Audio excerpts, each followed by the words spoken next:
He was 13 when they buried his father, and 15 when he figured out what was killing the ground. What nobody in Attala County could understand was how a black boy nobody believed in became the farmer. Every man in the county quietly started, copying without ever once saying his name. The men at Dillard's Feed and Grain on a Saturday morning had a running joke about the Beaumont boy. Roy Tillman started it, leaning against the counter with his coffee going cold, saying young Elias was out in those onion rows before light again, writing in a little book like he was keeping school. The men laughed the way men laugh when something confirms what they already believed easily. Without effort, the way you'd laugh at a dog trying to open a door. Calvin Pruitt said the boy had his daddy's stubbornness without his daddy's sense, and that was a shame because Elias Sr. at least knew what he was doing, even if the county had never said so out loud. James Whitfield set his cup down and said the widow ought to sell before the bank went to court, and that it was a kindness somebody hadn't told her yet. Nobody disagreed. Nobody considered that in an hour, the boy they were discussing would be standing at the grain counter, within earshot of two of them, waiting to pay for a 50-pound bag of sulfur, and that he would hear every word of it, and that his face would not change by a single degree. Elias Jr. had been awake since 4:30. He came out of the house in his father's canvas jacket, the one with the left pocket worn through from a pair of fencing pliers his father had, carried every day for 20 years. The jacket was too big still, the shoulders drooping past his own. But he wore it because it smelled like the man who had known what to do with this ground, and that smell was the closest thing to instruction he had left. He moved through the South Onion section the way he always moved through it, slowly, without purpose that looked like purpose from the outside. He crouched at the first row and pressed his palm flat to the earth, the way his father had taught him, not to feel for moisture but for the temperature differential between sections, the way the South clay held warmth differently than the North, the way it released it at a different pace at dawn. It felt wrong. It had felt wrong for 2 years. He didn't have a word for it yet. He pulled the notebook from his back pocket, a 5-cent composition book, its cover soft from handling, the first pages dense with his careful handwriting that leaned slightly, left the same way his father's had. He opened to the current date and wrote, October 7, South section soil, rose 4-9, pale at the crown, temperature retention low at dawn. North section, warmer by touch at same hour. Wind same direction, no rain variance, not weather. He worked the rows for 2 hours before the full light came, touching the stalks where they'd gone woody, pressing his thumbnail into soil at 6-inch intervals, bending to smell the earth the way his father had told him smell was data the eye couldn't reach. He wrote everything down. He wrote what he saw and what his hands told him before his mind found words for it. He wrote his questions in the left margin and left the right margin blank for answers that hadn't come yet. The South section soil was lighter in color than it should have been, not gray, not depleted looking in the obvious way. More like the color of very old wood, of something burned once a long time ago that hadn't recovered the dark of its former self. His father had called this section indifferent ground and planted it the same as everything else. But his father had been planting it for 30 years with the same declining results, and his father was 2 years in the ground himself, and somebody had to ask why. Junior was asking. Curtis Hadley, the old hand from the adjacent Tillman property, leaned over the fence post and watched him work. What you doing, boy? Writing down what I see in the rows. What for? Trying to figure out why the South section bolts out every June. Curtis looked at the notebook, then at the rows, then at Junior with the patient expression of a man who has already made up his mind but is willing to give the moment its proper form. That's just how that ground is. Always been that way. Your daddy knew it. Yes, sir. You'd do better working the North section where the ground cooperates. Yes, sir. Curtis waited. Some argument, some defense, something to push against. Junior gave him nothing but the flat agreement and turned back to the rows. Curtis made a sound in his throat and walked on, shaking his head at something he couldn't name but was certain was foolishness. Junior wrote in the right margin, Curtis says it's just that ground. Does not explain what made it that ground. The ground didn't start this way. Something made it this way. Question is what? He heard the men talking at Dillard's. He was standing 2 feet behind Calvin Pruitt when Pruitt told Whitfield the widow ought to sell before the bank went to court. Close enough to see the collar of Pruitt's shirt. They didn't lower their voices. That was the thing that stayed with Junior longest, not the words, but the volume. He was right there and it hadn't changed the volume by a single degree. He was weather. He was a fact of the room the way a sack of feed was a fact of the room. He paid for his sulfur, said good morning to Mr. Dillard, carried the bag to the truck and sat behind the wheel and kept both hands on the wheel for a moment, looking at the road. His mother was at the counter when he got home, and she looked at his face and did not ask. She put her hand briefly on the back of his neck, the way she did when she meant I know without making it a conversation, and went back to the work on the counter. He went back out to the south section with the notebook. He thought about what his father had told him when he was 10, walking these same rows at dusk, his father stopping to lift a handful of soil and let it fall back, saying, "A man who doesn't know what's in his ground doesn't own his ground. He's just renting it from whatever's already there." He wrote it in the notebook. He had written it before. He wrote it again because some things needed repeating before they became true in the particular way you needed them to be. He was 15. His mother had said no to 3 men who came offering to buy at insulting prices, and she would keep saying no as long as the farm kept producing. And the farm would keep producing only as long as he could find what was wrong with. He understood that without it being spoken. It was present in every meal eaten at a short table.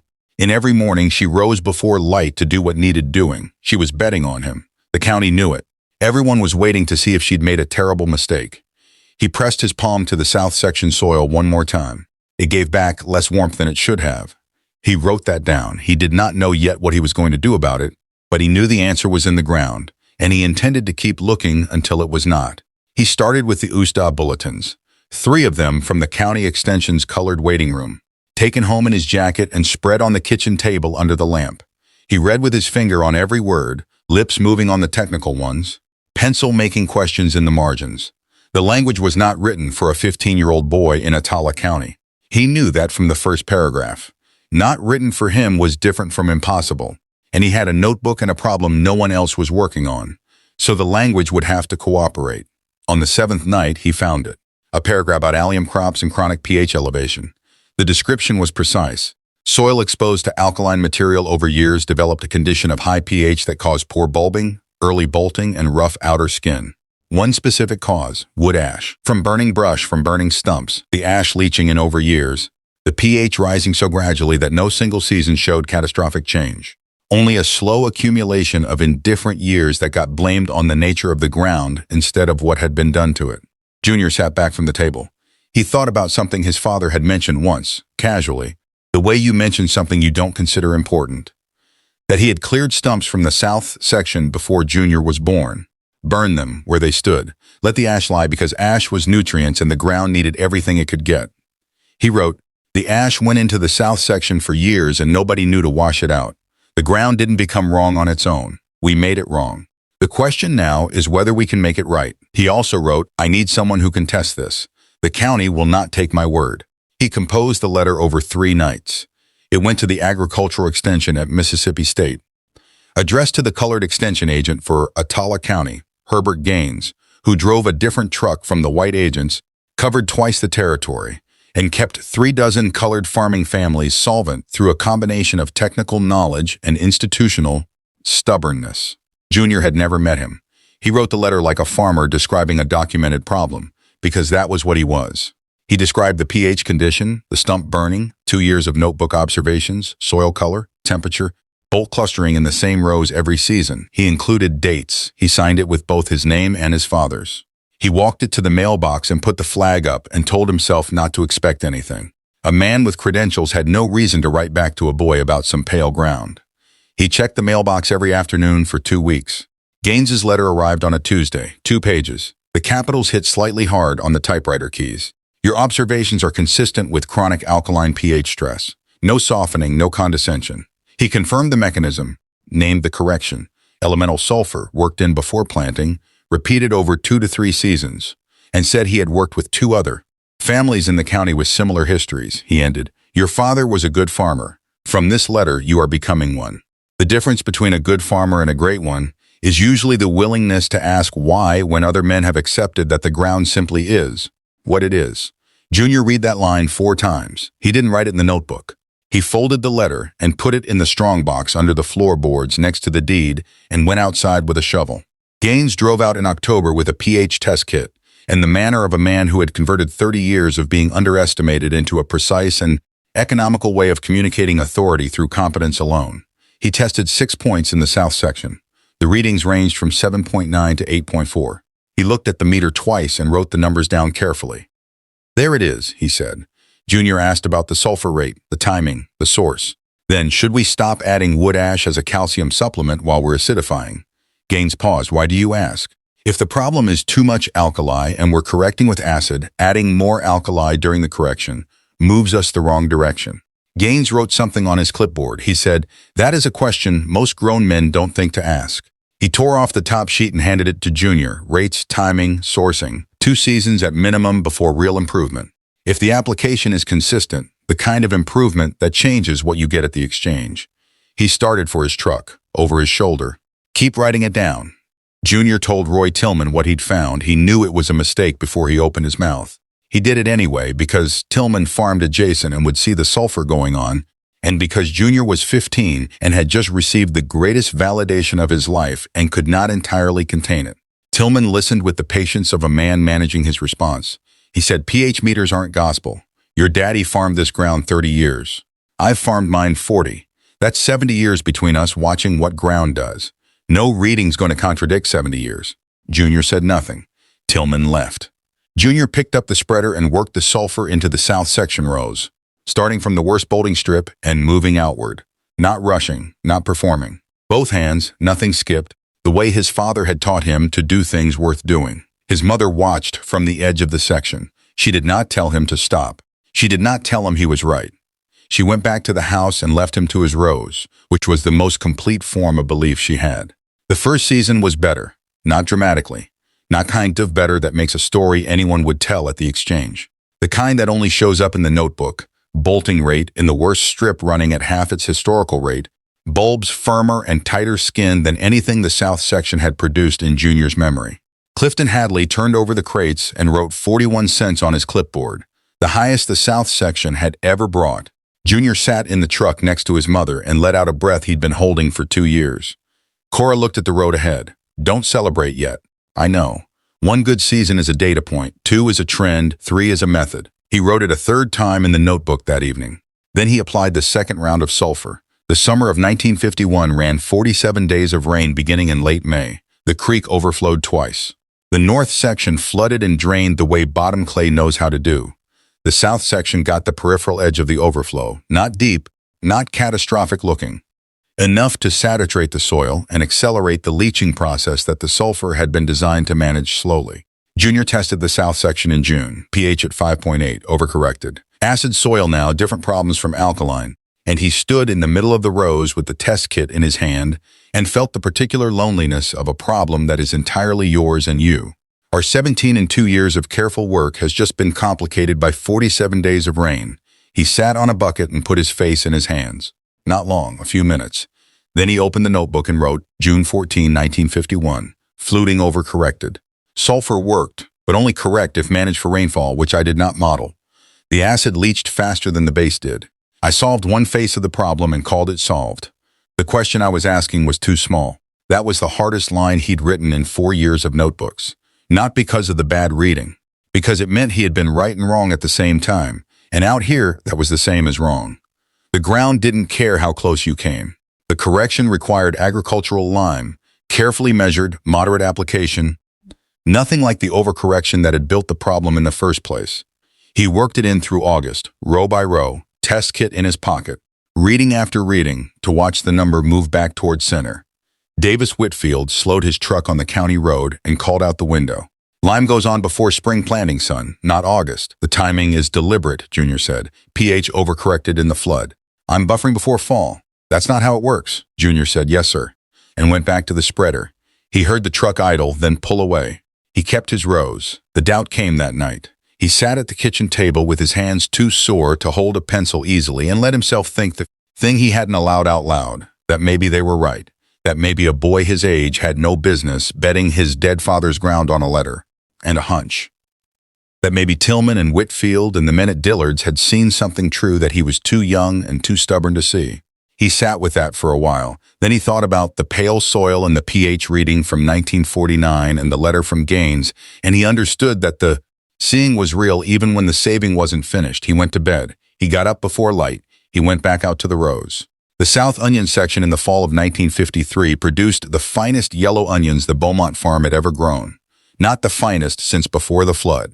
Not the finest since Elias Sr. was alive. The finest, period. pH holding at 6.5, exactly centered in the optimal range. Arrived at through 3 years of adjustment and 2 years of patient management of what those adjustments produced. Bulb sizing at 3 to 4 inches, uniform, tight bronze skin, curing clean and holding for weeks without splitting. Bolting rate, 4%, against its historic 26. Junior was 19 years old. Clifton Hadley lifted the lid on the first crate and was quiet for a moment that was different from his usual quiet. He paid 48 cents. He said, "I'd take more of these if you've got more. We'll have more next season." He walked to the truck and sat next to his mother, and she looked at the road ahead, and somewhere behind her eyes was the pressure of a woman who has been holding something a very long time and is not ready to release it yet. 'Cause one good price is not vindication, and she was the one who had said that, and she believed it. "Next year," Junior said. "Next year," she agreed. Harold Prentice, an extension agronomist from Starkville, drove out in April of 1955. He walked the south section with Junior for 2 hours, read the test readings back to 1949, turned through the yield comparisons charted in the back of the fourth composition notebook. He said, finally, "The flood correction in 1951 is the most interesting part. Most operators would have reapplied sulfur. You went the other direction. If you overcorrect alkaline with acid and then the ground floods and the acid leaches faster than the base did," Junior said, "you've gone past center. I had to know which way I was off before I could decide what to fix it with." "How did you work that out?" "I wrote down what was happening every month for 4 years. When the flood came, I had a map of what the ground does at different pH levels. The map told me which direction wrong was." Prentice turned through the notebook a while longer. He read the line from 1951. "The question I was asking was too small." He handed it back. "Mr. Beaumont," he said, first time any white professional in Attala County had used the surname, "I want to write this up for the extension circular. Not as a case study, as a method." Junior looked at him. He thought about 34 cents a pound at the exchange. He thought about Tillman at the fence post with his 70 years of certainty. He thought about Davis Whitfield's truck window and the men at Dillard's who had not lowered their voices. "Write it up," Junior said. "Put my name on it." Roy Tillman came by on a Tuesday afternoon in September of 1956. He walked the property fence the way he always had, moving slower now, carrying the weight of a man who has been large and strong his whole life and is beginning to pay for it. He stood at the fence a moment before he spoke. "Prentice showed me what you wrote up," he said. "The pH business. The wood ash from the stump clearing." He looked at the south section. "I've got 2 sections of ground that look like that. Been looking like that for 30 years. I always thought it was just the nature of those sections." Junior waited. "I'd like to know what you did," Tillman said. 6 words, no apology attached, no acknowledgement of the fence post conversation 7 years ago. Just, "I'd like to know what you did." The most a man like Tillman could manage, and Junior understood that, and he picked up the soil test kit he'd left at the row end and held it out. Tillman took it, turned it in his large hands the way a man handles something he is deciding whether to trust. "You'd have to test first," Junior said, "to know where you're starting from, how long to turn it around. 2 seasons at minimum, possibly 3. Tillman was quiet. "I'm 68 years old." "Yes, sir. Might not farm long enough to see the correction." "No," Junior said, "but your son will." Tillman reached into his shirt pocket and brought out a small notebook, a good one, leather cover, nothing like a 5-cent composition book, and a good fountain pen. "Walk me through it," he said. Junior looked at him, this man who had told him 7 years ago at this same fence post that no meter reading would contradict 70 years. He looked at him without triumph, because he had not built any of this toward this moment. He had built it toward onions, toward the question, toward whatever the notebook said the next right action was. "From the beginning?" Junior said. "From the beginning." Junior started talking. Roy Tillman wrote it down. From the records of Cora Beaumont written in the margin of the property deed, 1960. "My son kept 4 notebooks about the South Onion Patch from 1947 to 1954. The last page of the last one says, 'Question answered. Ask the next one.' I have kept all 4 in the strong box with the deed, because the deed says what we own and the notebooks say what we learned. And I have spent 13 years deciding which of those 2 things matters more." He was wrong twice, once about the sulfur rate and once about the flood. He wrote both mistakes down as carefully as he wrote the things he got right. He dated them. He wrote the correction underneath each one. Those 2 mistakes are the reason he could fix what went wrong, because the map of the wrong direction was right there beside the map of the right one. A person who only records their good decisions has no map when a bad one arrives. People in this county have started correcting their ash-burned sections. They don't always say where they learned it. That is all right. Roy Tillman's son came over twice to read the notebooks. He's a good young man. I gave him coffee. Clifton Hadley paid 52 cents a pound last fall. He did not ask why the onions were better. Junior did not tell him. My son says the thing he learned was not about soil chemistry. He says what he learned was that a problem which has always been there is not the same as a problem which cannot be fixed. Those two things look identical from the outside. The difference between them is whether someone is paying attention and writing it down and willing to be wrong in an organized way until they are right. He was 13 when his father died and had to become the farmer. He was 19 when the South section came right. 6 years is a long time to be patient when you are a black boy in Mississippi and the men around you have decided before you have spoken what kind of knowing you are capable of. 6 years of 5-cent notebooks and 34-cent prices and men at fence posts explaining the nature of things they had never examined. I am his mother. I am not a neutral source. But I watched him press his palm to that pale ground for 6 years and refused to accept the county's answer. I watched Roy Tillman stand in our South Onion section with his good pen and his good notebook writing down what my son told him. The ground does not know whose hands are in it. It only knows whether those hands are paying attention. My son's hands were paying attention. That is the whole of it.